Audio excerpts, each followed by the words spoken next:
Hello दोस्तों, कैसे हैं आप लोग। उम्मीद करते हैं आप लोग बहुत बहुत अच्छे होंगे। दोस्तों, सेकंड फेज़ का इलेक्शन कंप्लीट हो गया है। आज मैं आपको बताऊंगा कि सेकंड फेज़ का इलेक्शन कंप्लीट होने के बाद लोगों का रुझान किसके तरफ है, इंडिया की तरफ है या यूपीए की तरफ है। लोग क्या सोच करके वोट कर रहे हैं, क्या प्राइम मिनिस्टर का जो अपील था वोट करने का उसके साथ जा रहे हैं, या फिर तेजस्वी का जो भीड़ इकट्ठा हो रहा है क्या वो वोटों में तब्दील हो रहा है। ये सारी चीज़ें मैं आपको बताऊँगा। और नीतीश कुमार कहाँ पर खड़े हैं, चिराग पासवान कहाँ पर खड़े हैं, ये सारी चीज़ें मैं आपको बताऊंगा। सेकेंड फेज का डिटेल एनालिसिस मैं आपको इस वीडियो में बताऊंगा। और लास्ट में मैं आपको ये बताऊंगा रफली कि सीट्स सेकेंड फेज के बाद कितनी चांसेस है कि इसको कितनी सीट्स मिलने की। ये सारा चीज़ मैं आपको अपने इस वीडियो में बताऊंगा। अगर आपने हमारे इस चैनल को सब्सक्राइब नहीं किया तो प्लीज़ सब्सक्राइब कर लीजिए। अच्छा लगे तो ज़रूर लाइक कर दीजिएगा। कोई भी कमेंट हो तो ज़रूर कमेंट सेक्शन में बताइएगा। तो सबसे पहले हम लोग देख लेते हैं कि आज वो सेकेंड फेज में कितना परसेंट वोट हुआ है। सेकेंड फेज में 54.05% वोट हुआ है, जो लास्ट अपडेट है उसके हिसाब से। हो सकता है थोड़ा सा और बढ़ सकता है, लेकिन जो लास्ट विधानसभा का इलेक्शन हुआ था 2015 में, उससे थोड़ा सा कम वोट परसेंटेज हुआ है।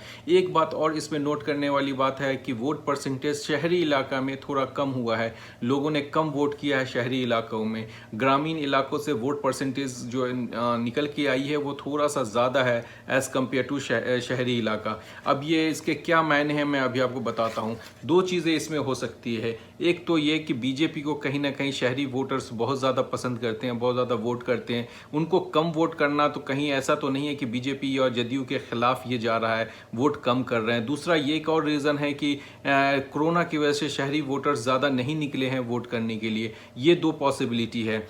कोरोना को लेकर के ग्रामीण में ज़्यादा खौफ दिखा नहीं है, लोग ने बढ़ चढ़ करके वोट किया। इस वजह से ग्रामीण इलाके का आप जब वोट परसेंटेज देखेंगे तो वहाँ वोटों की तादाद ज़्यादा है शहरी इलाके से। शहरी इलाका में कहीं ना कहीं थोड़ा बहुत लगता है कि कोरोना की वजह से प्रॉब्लम हुई है, या नीतीश कुमार को लोग पसंद नहीं कर रहे हैं, नीतीश कुमार बीजेपी को, वो इस वजह से वोट नहीं किए। दो चीज़ है।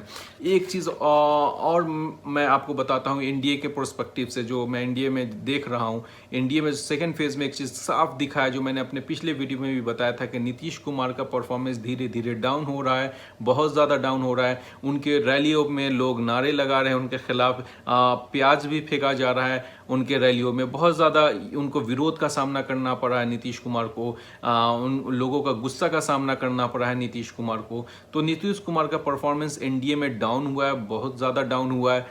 इसका मैंने ये भी बताया था कि बीजेपी ने अपने पिछले वीडियो में बीजेपी ने अपनी स्ट्रैटेजी चेंज कर ली है सेकेंड फेज से। अब लग रहा है कि नीतीश कुमार इलेक्शन नहीं लड़ रहे हैं, वो सिर्फ बीजेपी इलेक्शन लड़ रही है।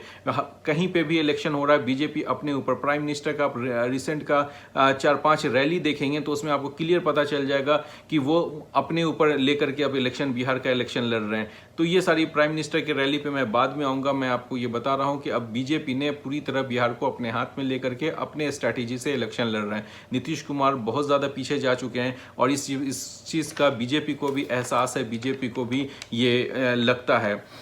बिहार में अब लगता है जदयू इलेक्शन नहीं लड़ रहा है, बीजेपी इलेक्शन लड़ रहा है। ये सारा लोग, सारे ग्राउंड से जो भी रिपोर्टर्स हैं, लोकल रिपोर्टर्स हैं, वो सारे लोग यही बात कर रहे हैं कि अब बीजेपी ने अपने हाथ में कमान ले लिया है और बीजेपी इलेक्शन लड़ रहे हैं। और इस फेज में भी उस चीज़ का असर दिखा है। सेकेंड फेज में जो भी लोग वोट करके निकल रहे हैं तो वो कहीं ना कहीं नीतीश कुमार के खिलाफ ही बात कर रहे हैं, नीतीश कुमार के खिलाफ वोट देने का वो बात कर रहे थे आज जब वोट हो रही थी। तो दूसरी चीज़, एक और चीज़ बहुत इंटरेस्टिंग देखने को मिली है। प्राइम मिनिस्टर के रिसेंट 3-4 रैली में अगर आपने नोट किया होगा, प्राइम मिनिस्टर अब ज़्यादा नेशनल वाले मुद्दे को फोकस कर रहे हैं। फर्स्ट फेज तक तो वो संभल के बात कर रहे थे। फर्स्ट फेज में ज़्यादा वो राम मंदिर, पाकिस्तान, धारा 370, इस पे ज़्यादा उन्होंने बात नहीं किया है। लेकिन अब जैसे सेकेंड फेज के बाद, जैसे वोटिंग सेकेंड फेज के लास्ट 2 रैली में और ये थर्ड फेज का जो स्टार्ट हुआ, उसमें अब वो ज़्यादातर मुखर होकर के वो अब धारा 370, पाकिस्तान और ये जय श्री राम और राम मंदिर, इसकी बात कर रहे हैं। तो कहीं ना कहीं वो डेवलपमेंट के मुद्दे को हटा करके नैरेटिव चेंज करने की कोशिश कर रहे हैं, पोलराइजेशन करने की कोशिश कर रहे हैं, जिसमें बीजेपी बहुत ज़्यादा माहिर है। ये जानते हैं कि नैरेटिव कैसे चेंज किया जाता है। ये सारी चीज़ें हैं। तो प्राइम मिनिस्टर की जो रैली है उसमें कहीं ना कहीं ये चीज़ दिख रहा है। अब दूसरा एक और चीज़ लगता है, जो एलजेपी जो है, एलजेपी बहुत ज़्यादा खेल बिगाड़ रही है। सेकेंड फेज में भी साफ दिखा, एलजेपी कहीं ना कहीं खेल बिगाड़ रही है एनडीए का। देखिए एक चीज़ मैं आपको बता दूं, मैंने बहुत पहले अपने एक वीडियो में बताया था कि एनडीए का अर्थगणित के हिसाब से अभी एनडीए बहुत ज़्यादा मजबूत है, लेकिन उस वोट परसेंटेज अगर देखा जाए तो एनडीए में बीजेपी सबसे बड़ी पार्टी, उसका जदयू था, तब एलजेपी था। लेकिन एलजेपी आज अलग इलेक्शन लड़ रहा है, वो बीजेपी जदयू के खिलाफ इलेक्शन लड़ रहा है, जिसकी वजह से एनडीए की वोट परसेंटेज कम हो गई है। एनडीए की वोट परसेंटेज कम हो गई, चाहे बीजेपी हो और जदयू हो, दोनों की वोट परसेंटेज कम थोड़ी हुई है और एलजेपी के खाते में वो जाती हुई दिख रही है। सो इस सेकेंड फेज में अभी ये चीज़ दिखा है कि एलजेपी की वजह से एनडीए को लॉस होता हुआ दिख रहा है कहीं ना कहीं, स्पेशली नीतीश कुमार को लॉस होता हुआ दिख रहा है, और महागठबंधन को कहीं ना कहीं इस चीज़ का फायदा होता हुआ दिख रहा है। ये सारी चीज़ें सेकेंड फेज में भी दिखा है। फर्स्ट फेज में भी इस चीज़ को मैंने बताया था और नोटिस किया था, और इस फेज में भी वही चीज़ लोगों ने नोटिस किया, लोग बता भी रहे हैं इस चीज़ को लेकर के। अब हम बात कर लेते हैं यूपीए के बारे में। देखिए यूपीए का प्लस पॉइंट क्या रहा है सेकेंड फेज में, मैं आपको ये बात बताता हूँ। देखिए सबसे पहले लोग ये मानते थे कि आरजेडी जो है वो मुस्लिम यादव फॉर्मूले पे इलेक्शन लड़ती है, कॉम्बिनेशन पे इलेक्शन लड़ती है, मुस्लिम यादव एमवाई समीकरण पे इलेक्शन लड़ती है। लेकिन इस बार तेजस्वी यादव ने उसको हटाया है, हटा करके इसको बेरोजगारी प्लस मजदूर, इस दोनों को जोड़ करके एक नया फार्मूला बना लिया है, और इससे लोग कनेक्ट हो रहे हैं। एम्प्लॉयमेंट की तेजस्वी यादव बात कर रहे हैं, तेजस्वी यादव 10 लाख सरकारी नौकरी की बात कर रहे हैं, तेजस्वी यादव मजदूर लोग जो प्लान कर रहे हैं उसकी बात कर रहे हैं। तेजस्वी यादव इस बार जो कोरोना महामारी के दौरान जो प्रवासी मजदूर वापस आना चाह रहे थे बिहार में, उसको नीतीश कुमार की विफलता के बारे में उस लोगों को बता रहे हैं, कैसे हमारे मजदूर वापस जा रहे हैं, इस चीज़ को लोग तेजस्वी यादव बता रहे हैं। सो कहीं ना कहीं तेजस्वी यादव गरीबों से कनेक्ट कर रहे हैं, और बेरोजगार लोगों से, जो बेरोजगार युवा हैं उनसे कनेक्ट कर रहे हैं। इस वजह से तेजस्वी यादव के रैलीज में और या उनके साथ भीड़ इकट्ठा हो रही है, जहां भी वो रैली करते हैं बहुत ज़्यादा भीड़ इकट्ठा हो रही है। मैं इसका आपको एक एग्जांपल देता हूं। सिवान में अभी रैली थी बीजेपी के अध्यक्ष की, तो उसमें लगभग 2000 के अराउंड लोग पहुंचे थे, लेकिन जब उसके बाद तेजस्वी यादव की रैली होती है उसमें अपार भीड़ देखा गया। सो कहीं ना कहीं लोग कनेक्ट हो रहे हैं, परिवार का परिवार जा रहा है तेजस्वी यादव को सुनने के लिए और देखने के लिए, तो कहीं ना कहीं तेजस्वी यादव से लोग कनेक्ट हो रहे हैं। और जो पुराने लोग हैं वो भी इस चीज़ को मानते हैं कि लालू यादव को वो लोग भूले नहीं है, लेकिन तेजस्वी यादव को अब पहचानने लगे हैं कि ये लालू का बेटा है। सो तेजस्वी को कहीं ना कहीं लालू यादव का भी बहुत बड़ा फायदा होता हुआ दिख रहा है। सो तेजस्वी यादव के साथ बहुत ज़्यादा प्लस पॉइंट है इस सेकेंड फेज में दिखा। जो सेकेंड फेज में लोग वोटर्स ने जो वोट किया है, वोट कर करके जो निकल रहे थे, उन्होंने भी ये चीज़ कहा है कि हम तेजस्वी को मुख्यमंत्री बनाना चाहते हैं, इस वजह हमने वोट किया। बहुत लोगों ने इस चीज़ को कवर किया है, बहुत न्यूज़ चैनल ने इस चीज़ को कवर किया। देखिए एक चीज़ और बात निकल के आई है सेकेंड फेज में, वो है कि लेफ्ट वोटर्स जो है, लेफ्ट के पार्टीज जो है वो ज़्यादा स्ट्रांग होती हुई दिख रही है।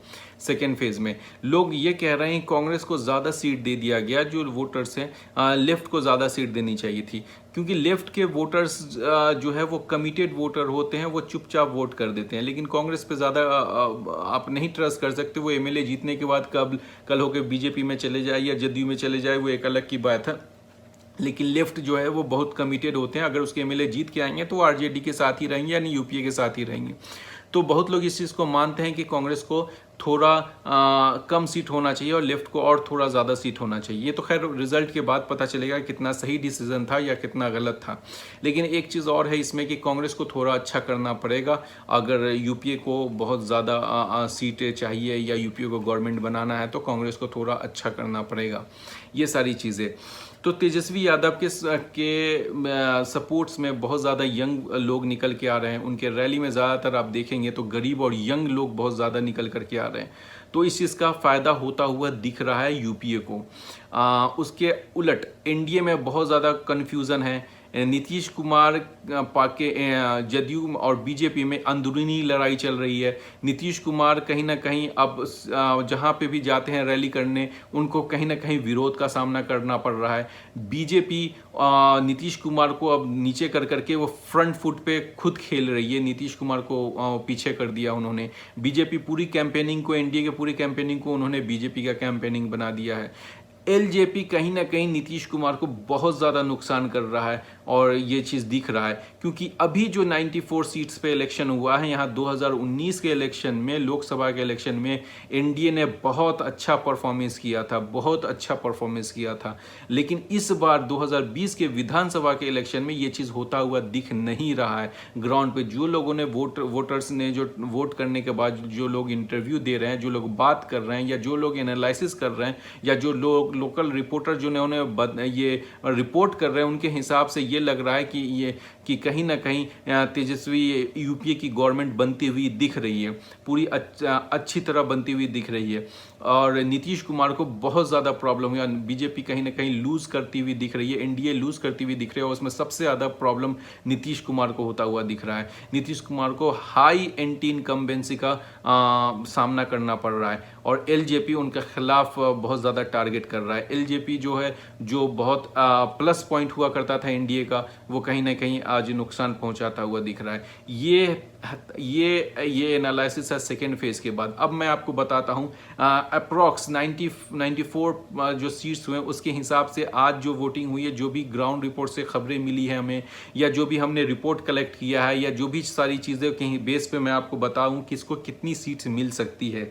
फाइनल टैली जब थर्ड फेज का इलेक्शन हो जाएगा तो मैं कंबाइन करके पूरा चीज़ बताऊंगा आपको फाइनल टैली में, लेकिन आज मैं आपको सेकेंड फेज के में बताता हूं कि चांसेस है कि इतनी सीट्स मिलेंगी। देखिए, यूपीए को 49 से 55 सीट्स के आसपास मिलने के चांसेस है सेकेंड फेज में। एनडीए को 36 से 40 सीट्स मिलने के आसार हैं। एलजेपी को 1 से 3 सीट्स मिलने के आसार हैं। अदर को 3 से 7 सीट मिलने के आसार हैं सेकेंड फेज में। ये लगता है मुझे। देखिए, एलजेपी को भले ही 1 से 3 सीट से आने का उम्मीद है, लेकिन उनके वोट परसेंटेज बढ़ेगा। ये देख लीजिएगा आप, जब इलेक्शन कंप्लीट होगा, जब रिजल्ट डिक्लेयर हो जाएंगे 10 तारीख को, तो आप देखिएगा एलजेपी का वोट परसेंटेज काफ़ी बढ़ेगा, भले ही उन्हें सीट्स कम आए। अब वो वोट परसेंट कहीं ना कहीं नीतीश कुमार और बीजेपी का कटेगा, कट करके ये वोट परसेंटेज एलजेपी का बढ़ेगा। तो इसमें एलजेपी बहुत ज़्यादा नुकसान करती हुई दिख रही है, स्पेशली जदयू को। तो ये था आज का मेरा सेकेंड फेज का एनालिसिस, जिसमें क्लियर दिख रहा है कि जैसे फर्स्ट फेज में भी महागठबंधन आगे दिख रहा था, और सेकेंड फेज में भी महागठबंधन ही आगे दिख रहा है। अब थर्ड फेज में देखते हैं कि कौन सी पार्टी आगे निकलती हुई दिख रही है, और थर्ड फेज के बाद मैं अपना फाइनल एक टैली दूंगा। उसके बाद 10 तारीख को रिजल्ट का भी वेट करेंगे। सो ख्याल रखिए अपना, ध्यान रखिए। अगर आपने हमारे इस चैनल को सब्सक्राइब नहीं किया तो प्लीज़ सब्सक्राइब कर लिए। अच्छा लगे तो ज़रूर लाइक करिएगा। जो भी कमेंट हो तो कमेंट सेक्शन में बताइए। Thank you.